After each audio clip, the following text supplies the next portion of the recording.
Hello, I am making this video after a personal dilemma that I experienced. This, this is all about the 380EZ Performance Center and whether or not its parts are interchangeable with the non-Performance Center 380EZ from Smith & Wesson. So my experience began when my wife took an interest in firearms, so happy about that, and wanted to get her CWP. And so we started looking at a pistol that satisfied her and all these different areas that she was researching. And we settled on a Smith & Wesson 380EZ Performance Center. Now, at that time, I was not aware that Smith & Wesson does not make the Performance Center without a thumb safety. Their 380EZ Performance Center is only manufactured with a thumb safety. Kind of perplexing considering it's sort of geared toward the concealed carry market. That's what I kind of figured out from researching it and everything. So I tried to dissuade my wife from getting the thumb safety on her Performance Center, not realizing at the time that that's the only way it comes. So anyway, she said, no, I feel comfortable with that. So we did. And now after having, her concealed weapon permit for some time and doing her own research, she's decided, you know what, honey, I really don't like this thumb safety on here. So I thought, great, I will solve this problem. I thought, I'm just going to remove the thumb safety mechanism from the firearm and put a frame plug in, which is something, after speaking with a Smith & Wesson representative, I found out you can do with some of their M&P models. Well, lo and behold, to my chagrin / disappointment, I found out from speaking to a representative at Smith & Wesson, you cannot, at least this is what they told me, you can't operate the Performance Center model if you remove the manual thumb safety mechanism from the frame, from the from the pistol. That it was integral to and key to the operation of the firearm. And I was like, damn, I was bummed out because I'm like, I want to make my wife happy, right?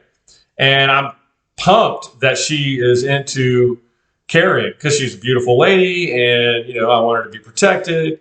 And she told me, this is where it all came about. She goes, after doing a lot of research, honey, I realized having a thumb safety is just having one more thing that can go wrong and one more thing that you have to worry about when things go south quickly. And that's the way I felt. And I was happy that she was coming around to that point of view as well.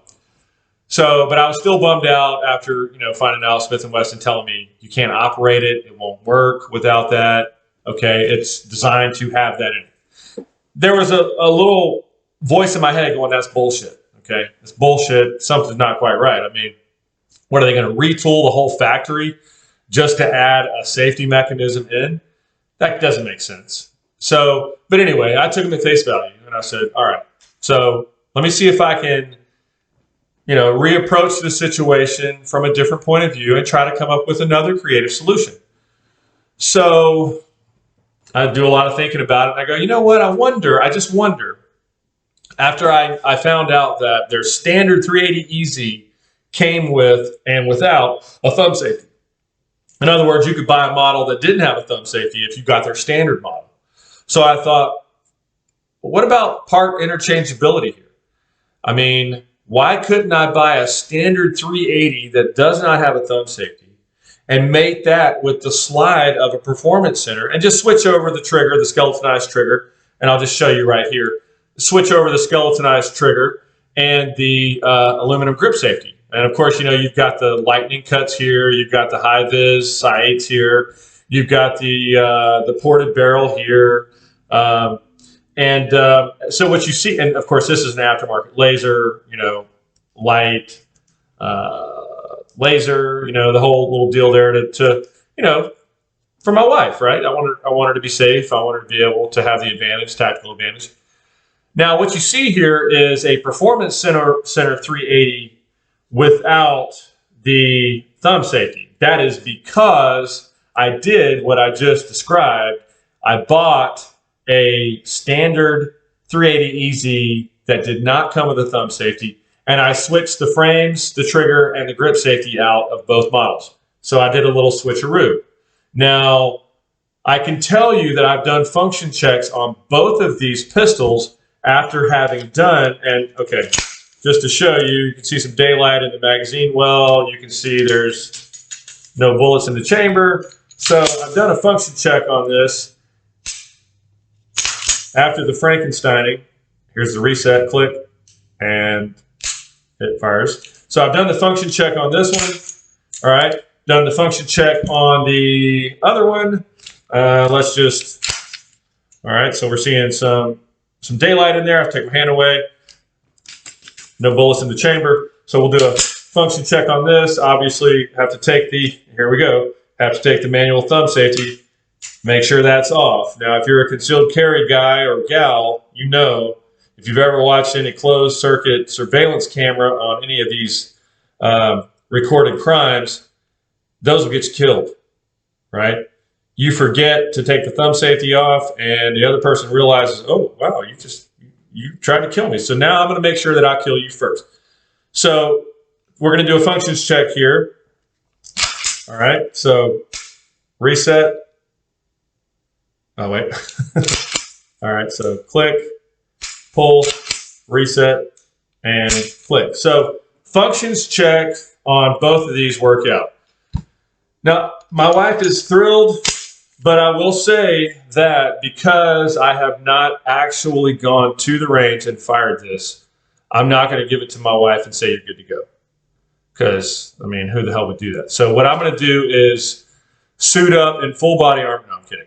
I am going to go to the range and I'm going to fire this. I trust the functions check aspect. Everything feels, upon visual inspection, all the parts are identical except for the length of the barrel, the lightning cuts, the skeletonized trigger, and then, of course, the aluminum grip safety. So I'm going to put the follow-up video in this to show successfully firing the weapon without any malfunctions. And what I'm probably going to do with this model is, now I've basically turned this, what was a 380 EZ standard no thumb safety model, into a 380 EZ standard thumb safety model. So what I'll probably do with this is sell this to a gun shop or, you know, maybe a private dealer or someone like that, someone I can trust, you know, because I'm not going to do a background check, but I'll trust a private dealer with an FFL, sell it to them, and they can resell it or do whatever they want. But kind of solve the problem of the Performance Center 380 EZ not being made without a thumb safety for those people who want to carry this weapon. So I hope that helps some people out there who were, you know, on the fence about it, or maybe never even considered the possibility of interchanging the parts from a standard Performance Center, you know, without thumb safety, that whole deal. And so, you know, my wife's happy, at least so far, because I haven't fired it yet. But I'm happy because I feel like I just outsmarted Smith & Wesson. Of course, famous last words, right? But I think Smith & Wesson is probably at some point in the near future going to release the Performance Center 380 EZ without a thumb safety. And maybe they don't want that cat getting out of the bag so quick yet, because they make the 9mm EZ without a thumb safety in the Performance Center model. So I don't see why the 380 wouldn't be close behind, you know, their Performance Center 380 EZ coming out without a thumb safety. So I hope this helps some people out there. We're going to go to the range and we're going to do some actual shooting to make sure there's no malfunctions and everything goes according to plan. So let's hit it.